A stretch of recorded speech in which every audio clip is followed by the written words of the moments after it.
Hey guys, what's up and welcome back to my channel. So today we're going to be talking about a case that I actually talked about back in, I think it was 2021. It's been a while. I actually forgot all about this until it came up on my Twitter feed. This one is brutal also because I always feel kind of weird talking about people who are on social media who are also murderers.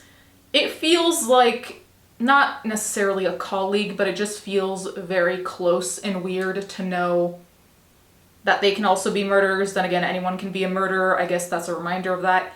Anyway, I'll link my first video down below if you want to catch up on everything that happened back in 2021. But today we are going to do a little bit of an update and I will fill you in on the basics. TikTok star Ali Abulaban on trial for murdering wife and her lover quote-unquote snapped after finding them cuddling. A TikTok star on trial for shooting dead his estranged wife and her lover told jurors he quote-unquote snapped after seeing them cuddling on the couch and just couldn't stop spraying bullets at them. Ali Abulaban, 32, took the stand to testify in his own defense Wednesday after being charged over the October 2021 slayings of his wife, Anna Abulaban, 28, and her friend, Rayburn Cadenas Barron, 29, in San Diego. Quick thing, and this is not by any means central, I don't think. I have seen other articles say that he shot Rayburn, but his wife he beat to death. Like I said, in the grand scheme of things, the result is the same. But it's worth mentioning, you'll see why. The social media personality copped to punching his wife 3 times in the face in an earlier argument in which she claimed to have slept with one of his friends. He grew so paranoid about her cheating that he used his young daughter's iPad to bug the luxury high-rise apartment they'd once shared, then burst in and found Anna and Barron embracing. "I couldn't take the betrayal," Abulaban told jurors, adding that the next thing he knew, "I'm shooting and I can't stop." Abulaban testified that the shooting spree unfolded while he was, quote-unquote, in the passenger seat of my own body. So I believe this article elaborates on this further later on, but there is the claim that he was mentally unwell when all of this occurred. Another thing that's a little bit uncertain that I've seen different articles report different things about is the status of the marriage. There are a couple articles that say that they were officially separated, which makes it sound like it didn't just happen, like yesterday. And then there's some articles that are like, they've been living separately for 3 days. So I don't know where they were at in their relationship, which again, is not the central focus, but it does pertain to why he may have lost his shit or not, or whatever. Again, nothing is justified, obviously, but knowing these details does make a difference. Jurors heard how he called him mom. The New York Post, ladies and gentlemen, can't do spell check. Okay. Jurors heard how he called his mom to confess and even sent her a photo of the bodies, which he said he could not remember taking. He then picked up his 5-year-old daughter from school and told her, "I hurt mommy." The trial was told. Prosecutors had earlier argued that Anna kicked Abulaban out of their 35th floor apartment just days earlier and was done with their marriage following a string of alleged domestic violence incidents. Okay, I'm irked by how this article is written, and I know I chose it, but somehow it's not the worst one out there. So I do think that the domestic violence situation should have been brought up earlier, because someone deciding to shoot their partner after a string of domestic violence situations is different than someone who just, one day wakes up and picks up a gun. Anyway, I looked at some court footage. I'll try and input whatever I can, but some court footage did say that there was evidence of him hitting her before, like pictures and all of that. So I also read that the police had allegedly shown up 9 times in the past year or so. I can't confirm that because, like I said, it doesn't seem like there's any cohesion here, but that's out there. We're having difficulties in San Diego. Yeah. And you've always been close with Ollie? Close with Ollie, close with Anna, absolutely.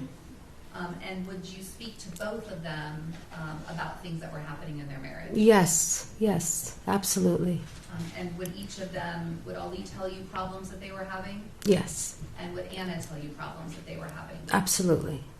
And you were aware of pretty serious drug abuse? I found that out, yes. At some point, you were aware that, or were you aware that Anna was maybe staying with friends? They were kind of in and out of the apartment? Yes. And then on October 21st, you received a phone call from Ollie, is that right? Yes. And he called you after the shooting happened. Is that correct? Yes. Do you recall talking to him on the phone? I just recall saying, that's not funny. That's not funny, Holly. Don't say that. That's not funny. And then I received the picture. I looked and I deleted it right away. And I hung up the phone and I literally fell on the ground. When you say you were telling him that's not funny, was that in response to him telling you what had happened? Yeah, before he sent the picture. When you say the picture, are you referring to a photo of Anna and Rayburn Barron on the couch? Yes. I immediately deleted it. After you were on the phone with Ali when he told you what had happened, did you talk to him again after he sent you the picture?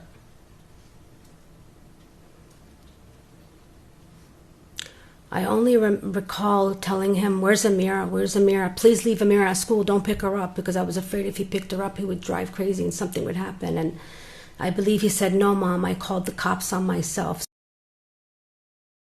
The defendant did not tell you that part of the reason he was discharged from the Air Force was because he punched Anna in the face. He didn't tell you that, right? I don't recall. Shireen never showed this to you and told you, like, Mom, look what the defendant did to Anna. I honestly don't recall. And did Anna tell you about the defendant punching her in the face? I honestly don't recall. Did the defendant tell you that he has punched Anna on a number of occasions? Punch, not the word punch, no. I know you're trying to protect your son, but I need you to be truthful with... I am. I'm being very truthful. Okay. Absolutely. Did the defendant tell you that he has punched and hit Anna on a number of occasions? Not punched. Hit, yes, but not punched. So he has told you he has hit Anna on a number of occasions? Yes, but she's also has hit him too. The defendant told you that he can't hide with her forever. No, he's never said he was going to hide. No way. Abulaban, however, told jurors that he thought reconciliation was still in the cards and that he was giving her space by checking into a hotel in the hours before the murders. Abulaban said he'd ordered groceries and roses to the apartment, but became suspicious when Anna supposedly gave a nonchalant answer to the delivery. Abulaban testified he then drove to the apartment and found some of the groceries outside, as well as the flowers crushed. When he texted his estranged wife to find out where she was, Abulaban told jurors she lied and said she was at the apartment, a move he says sent him into a rage and resulted in him trashing the dwelling and installing a listening app on his 5-year-old daughter's iPad. Now, I will say, whether or not he became mentally unwell in a fit of rage, everything he did before actually shooting already sounds deeply mentally unwell. So doing something quote unquote nice, like ordering groceries and flowers, the reaction of showing up at her place because she didn't thank you for the groceries and flowers, I guess in a timely manner. Okay, correction. I know this isn't about timeliness. What I meant is that, maybe in the evening she would have sent a follow-up text, because if I'm busy, I know sometimes I'll just send something being like, thanks, XOXO, bye bitch.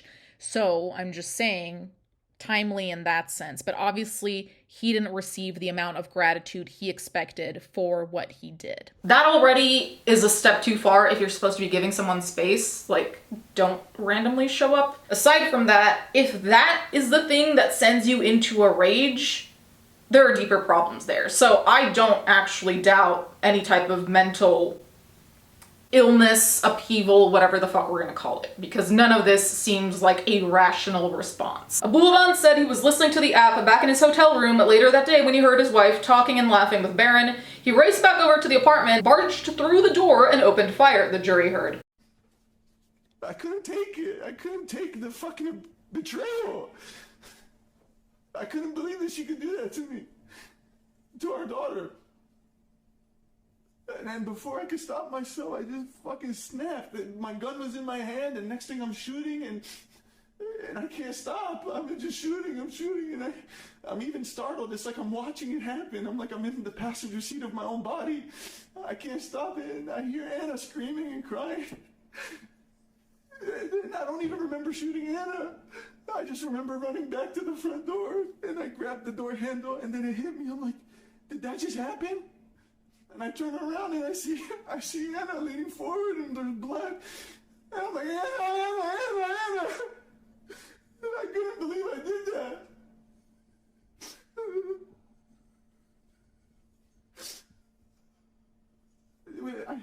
don't know. I didn't mean to do that. I couldn't believe that she could do that to me, he told the court. Abulaban had testified earlier in the week that Barron had made flirty remarks about his wife when he'd run into him at parties in San Diego.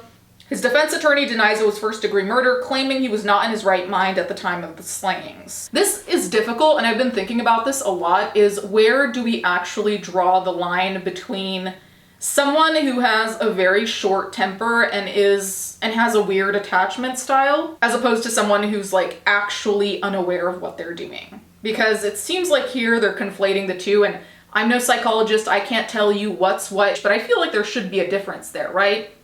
Because, for example, I have a short temper. I can lose my shit really fast if I'm pushed to a certain point.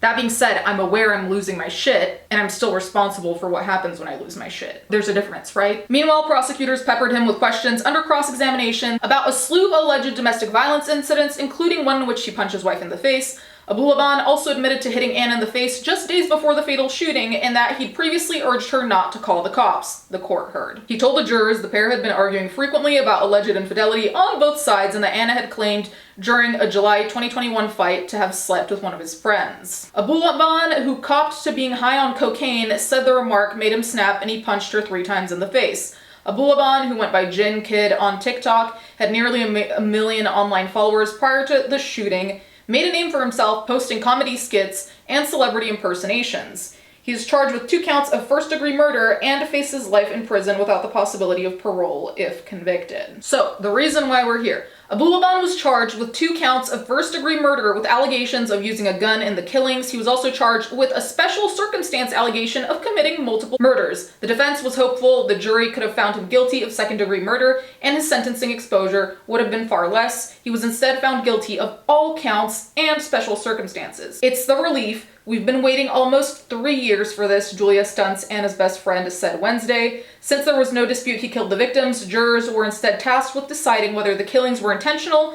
and premeditated or committed in the heat of passion. The jury in the above entitled cause find the defendant, Ali Nasser Abulaban, guilty of the crime of murder in the first degree. Silence. Nothing. During the trial, another thing that popped up, and I'll put the TikTok here if it doesn't get copyrighted. I'm not gonna tolerate this. For looking up trash cans because you wanted to hide some bodies, correct? I'm sorry. You're out of your mind. Former TikTok star Ali Abulaban, who went by the username of JinnKid, has officially completed his testimony. He's been testifying in his own defense in his double murder trial. He's been on the witness stand for 3 days, totaling about 15 hours worth of questioning and testimony. And on day 3, he was definitely the most agitated. Also researching teen porn videos, correct? What? What did you just say? That's what you were researching, correct? Say it again? Teen porn videos. You're out your mind. On October 19th, you were researching Sean Torres, correct? Show me the teen you just said. You want to paint me as some kind of child molester? Show me show me. What you just said. I've never seen that in the discovery. I've been incarcerated 3 years. You never showed that to my team. Where did you get that? It's in your phone. Show it. You researched Sean Torres on October 19th. Show me what you just said. We're not going to breeze over that. Mr. You're not going to paint Abulaban. me as something I'm not. I'm not here to twist anything. I have nothing to hide. Basically, apparently there was a lot of weird shit going on, and I don't know how much of this was drug fueled, mental illness fueled, whatever else fueled, but apparently he was looking at also child content. Now, I don't know if that's true, but he definitely flew off the handle when it was brought up because apparently it wasn't in the discovery, so it was kind of like he was blindsided by that in court. I don't know if that was supposed to show that he was like deviant and quote unquote crazy, so to make him look guiltier, even though he shot people, so I mean, I don't really know how you make someone look guiltier after that's just a matter of fact. Crazy thing that happened, while I was looking into all of this, of course I came across the fucking garbage of the internet. And people were basically defending this man, saying that if a woman quote unquote cheats, and I say quote unquote because again, I don't know what the status of the separation was. I don't know any of that. But if a woman quote unquote cheats, that's a valid response. And I'm not talking about like 1 or 2 comments. I'm talking about, I must have seen at least 50 people saying that, which is not only deranged and concerning, but also also, they're forgetting that in this article, it did say that he cheated also. So does that mean she could have killed him? Like, how does that work? Can someone explain in the comments, please? I would love to figure this all out. Just like the rules of when you can shoot people, whatever, I guess. Anyway, let me know what you think in the comments down below. Thank you guys so much for watching. Thank you to my patrons as always, and I'll catch you guys next time.